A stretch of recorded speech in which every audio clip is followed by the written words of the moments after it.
Okay. I'm Steve Liggett. I'm the artistic director of Living Arts in Tulsa, and we like to give the audience or the viewers a chance to ask questions and also to be able to give the artists a little time to kind of tell you insights into appreciating their work and be able to talk about their work without actually spoon-feeding you. So I want to introduce this wonderful person that is from Greensboro, North Carolina. She teaches at the university there, and please welcome Samantha DiRosa.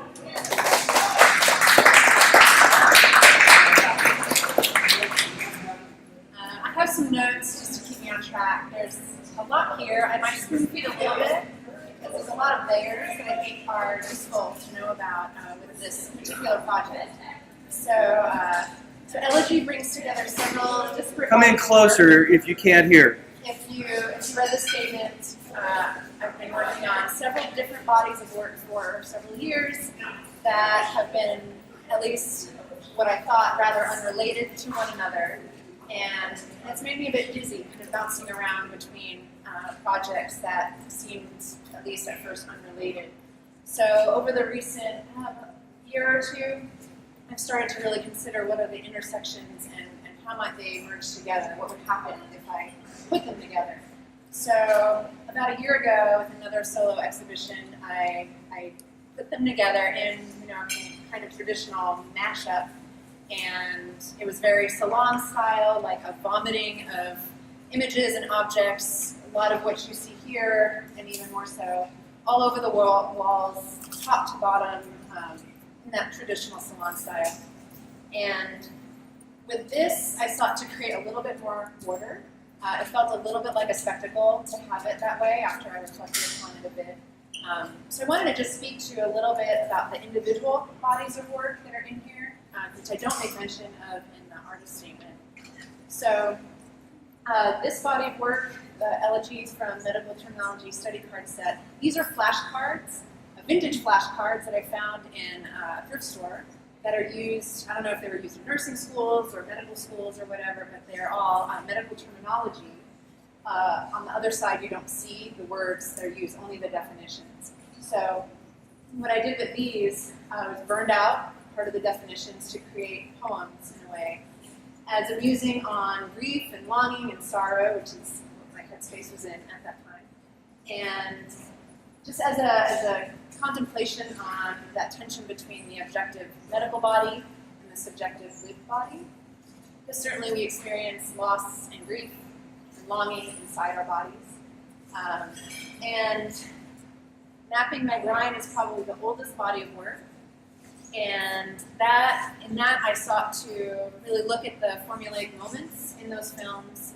And so these are re-videoed, so the video camera is literally in front of the TV, and I make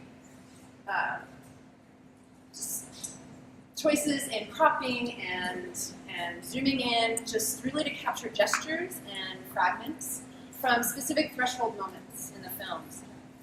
And in this particular piece, which is an evolved part of it, I'm also including parts of the script and even parts of my own emails that are contemplating romantic relationships and such. And so there's some similarities between this work and that work, I think, in terms of longing and loss and hope and things that are romantic and such.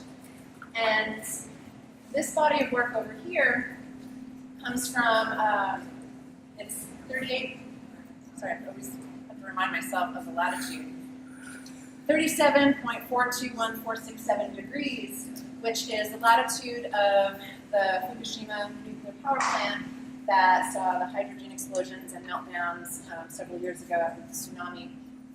And the latitude that runs from there into the United States is a point just south of Half Moon Bay, San Francisco. So I did a kind of pilgrimage there. Nuclear issues are near and dear to my heart. From where I grew up and where I've lived in the U.S.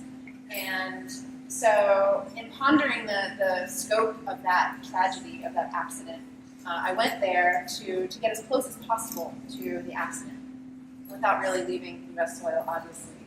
So there's specimens from the beach, there's writings, this video. I did a lot of photography there, specifically using a compass and looking at directions. So the video is directly west, looking right at the power plant. And so all of these pieces, some of them obviously are individual in how they can be considered. They can be in a group show, just this or just that. But I really see them as in conversation, and so also one sort of whole piece. And each one makes use of the number 3, and I kind of think of them as visual haikus in a way.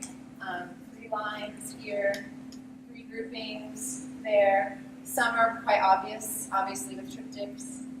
The single channel video is the video due west, looking at Fukushima over the ocean, several thousand miles away, alongside broadcast from YouTube of the actual hydrogen explosions.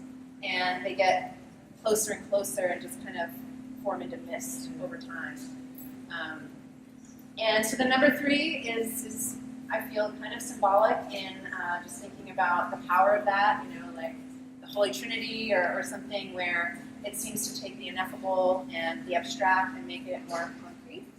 So that's basically it. And if anyone has any questions, I'm happy to talk about it a little bit more, but I'll keep it brief there and not spoon feed too much more.